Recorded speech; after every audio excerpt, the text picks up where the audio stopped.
अचलपूर नगरपालिकेत भाजपचे केवळ 9 नगरसेवक निवडून आल्याने पक्ष अल्पमतात असल्याचे मंत्री चंद्रशेखर बावनकुळे यांनी स्पष्ट केले।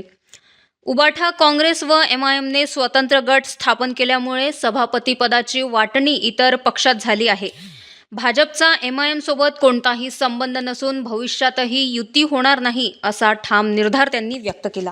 नाही, तिथे वेगळी परिस्थिती अचलपूरमध्ये भाजप 90 सीट आहे, 90 नगरसेवक आहे।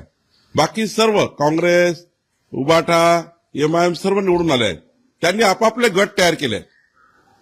भाजपच्या गटात कुणी एमआयएम नाही आहे, भाजपच्या गटात कुठलीही काँग्रेस नाही आहे। काँग्रेसने आपला एक गट केला, तिथे स्थानिक विकास आघाडीने वेगळा गट केला। त्यांनी बसून तिथले, आम्ही तर अल्पमतामध्ये आहे, आम्ही 90 आहोत आणि एकूण 36-37 नगरसेवक आहेत। त्यांनी गट तयार करून त्यांनी सभापती पद वाटून घेतले। भाजपाचा काही संबंध नाही। भाजपा एमआयएमला कधीच सोबत घेणार नाही। भाजपाचं एमआयएमशी काही तिथे संबंध नाही आहे, आम्ही करणार नाही। आणि कालही आम्ही स्पष्ट केलं आहे की तिथल्या अध्यक्षांनी की एमआयएमचा पाठिंबा आम्हाला नाही आहे, आमचा कुठलाही पाठिंबा एमआयएमला नाही आहे।